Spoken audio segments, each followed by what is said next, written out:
Master minds commerce చదవాలనుకునే 10th inter విద్యార్థుల తొలి ఎంపిక. బట్ ఇప్పుడు దానికి దీనికి సంబంధం లేదు. కానీ ఆ కైండ్ ఆఫ్ ఫిల్మ్ లాగా చేద్దామని కూడా నాకు ఐడియా లేదు. అంటే ఎందుకు కంపేర్ చేస్తారంటే జనం, నేను దేవి అనేది ఒక సెన్సేషన్ అప్పట్లో. ఫస్ట్ పాన్ ఇండియా ఫిల్మ్ అది. That is the first pan India film దేవి.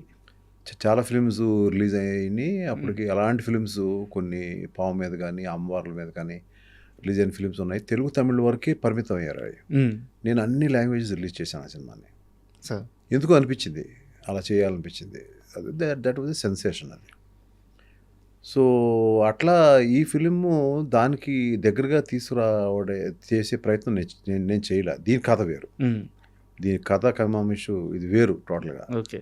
కొత్తగా వంత విజయ్ కుమార్ గారి అమ్మాయిని కూడా పాప తను వాళ్ళ మదరు, నేను చెప్పాను అంటే ఆల్రెడీ జనం తెలిసిన మ్యాటరే అయినా కూడా మళ్ళీ చెప్పాల్సి. సో తను వనిత మంజులు గారు అమ్మాయి. సో తను దేవి అనే ఫిలింలో she has a very beautiful role, తెలుసు. అవును. తనుని ఇంట్రడ్యూస్ చేశాను. తమిళ్లో చేసింది 1-2 ఫిల్మ్స్, తెలుగులోకి ఇంట్రడ్యూస్ చేశాను.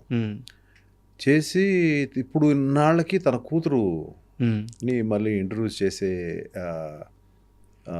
ఇదిని ఇచ్చాడు ఆ దేవుడు. అంటే ఒక మంజులు గారి ఫ్యామిలీ, మంజులు గారి యొక్క లెగసీ నుంచి వచ్చిన ఒక అమ్మాయి. అండ్ సో తను ఏం చేసింది, వీళ్ళందరూ నేను చెప్పిందంతా అక్కడ ఆ స్క్రీన్ మీద అంత ఉందా లేదా అనేది మీరే చూసి రేపొద్దున చెప్పాలి. అంటే యాక్చువల్గా అగదా గురించి కాస్త పక్కన పెడతాం సార్. ఒక చిన్న doubt.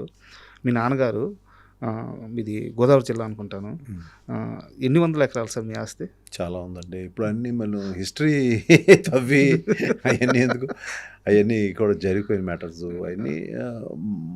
My father is a great person. నేను చెప్పండి సార్, రాయపరాజు గారు.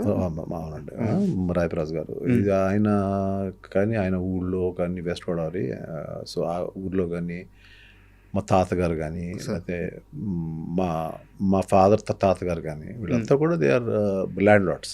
సార్ అయితే ల్యాండ్ లార్డ్స్, వీళ్ళకి ల్యాండ్స్ తర్వాత మొత్తం అగ్రికల్చర్స్ మీద వాటి మీద మంచి గ్రిప్ ఉండేది. అటువంటిది మేము యాక్చువల్గా చెన్నై షిఫ్ట్ అవ్వాల్సి వచ్చింది. అప్పట్లో మెడ్రాస్ పేరు. మేము కొన్ని కారణాల వల్ల షిఫ్ట్ అవ్వాల్సి వచ్చింది. కారణాలు ఏమైనా మేము కొన్ని షిఫ్టింగ్ అవ్వాల్సి వచ్చింది. షిఫ్ట్ అయిన తర్వాత మా నాన్నగారికి సినిమా తీయాలని అనిపించింది. 1-2 సక్సెస్లు అయినాయి. అయినా కూడా ఆయన కొంచెం హెల్త్ రీజన్స్లో మేమే వద్దు, అంత మీరు ఎగ్జాక్ట్ అవ్వద్దు, మీరు తీసుకోలేరు, మీరు వెరీ సాఫ్ట్ మీరు అని చెప్పి ఒక స్టేజ్కి వచ్చేటప్పుడు అప్పటికే నా మ్యారేజ్ అయింది జస్ట్. సో 1985లో మ్యారేజ్ అయింది నాకు. 85 ఆ టైంలో జస్ట్ 1-2 ఇయర్స్ ముందు ఎప్పుడో చెప్పేసాం, వద్దు మీరు ఆ స్ట్రెస్ తీసుకోవద్దు, ఆ టెన్షన్ తీసుకోవద్దు. అప్పటికి ఆయనకి తెలియని ఇదిలో ఆయన ఎంత మంచివారు అన్నీ ఉన్నా కూడా హీ లాస్ట్ మనీ. సో నేను బేసిక్గా నాకు అప్పుడే పెళ్ళయింది. సో ఆవిడ ఏంటంటే there is a family. So ఉండే అదర్ మెంబర్స్ అంతా ఉంటారు కదా. చేత మై బ్రదర్ చోజ్ జాబ్ అండి. నాకు సినిమా వద్దు, సినిమా అంటే భయం నాకు అని చెప్పి he chose a job. Now he's in a very good position, is doing a very big చేస్తున్నాడు, is doing some big business and all. So తను వేరే సెటిల్ అయ్యాడు. నేను ఇటు సినిమా ఇండస్ట్రీకి, ఇక్కడ మా నాన్నగారు ఏం పోగొట్టుకున్నారు, పేరు పోయి ఉండొచ్చు, కొంత పేరు పోలేదు. ఎందుకు పోలేదంటే పేరు చిరంజీవి గారితో 2 సినిమాలు చేశారండి. అందులో ఆడిని కూడా సినిమాలు ఆడలేదండి.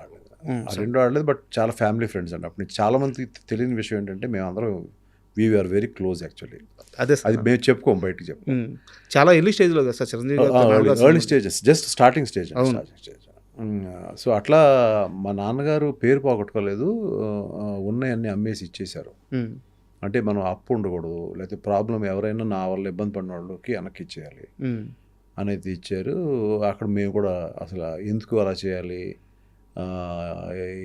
ఏదో వాళ్ళకి ఎగ్గొట్టేద్దాం, ఇవన్నీ మాకు ఉండవు కదా ఆస్తులు, ఆ మాట మేము ఎవరు మాట్లాడలేదు సార్. నాతో పాటు నా వైఫ్ అప్పుడే క్లోజ్, తను కూడా ఒక్క మాట మాట్లాడలేదు. అయినా కూడా ఆయన పరువు బాగుండాలనే ఉద్దేశంతో అన్నీ. So we were in a bad position. అప్పుడు ఆ టైంలో నేను అదేదైతే లెగసీ ఉందో ఆ లెగసీని అందుకున్నాను ఇమీడియట్గా. అక్కడి నుంచి మెల్లమెల్లగా నా కెరీర్ స్టార్ట్ అయింది. అంటే ఎందుకు అడిగాను సార్ ఈ ప్రశ్న, నాకు తెలిసిన నేను చేసుకున్న రీసెర్చ్ నాకు తెలిసింది ఏంటంటే కొన్ని వందల ఎకరాలు జమీందార్ అంటే ఒక రాజు కుటుంబం లాంటి ఫ్యామిలీ ఎందుకు మద్రాసు వెళ్ళాల్సి వచ్చింది అయితే నాకు తెలియదు. బట్ అక్కడికి వెళ్ళినాకైతే కొంత ఆర్థిక సమస్యలు ఎదురైనాయి అని చెప్పి తెలిసిందనమాట. ఇంత ఆస్తుల్ని వందల ఎకరాలను ఇక్కడ వదిలేసి మద్రాసుకి ఎందుకు వెళ్ళారు తెలుసుకోవడానికి అడిగాను. అంటే యాక్చువల్గా మా sister she cannot speak, okay she cannot here అండి. సార్.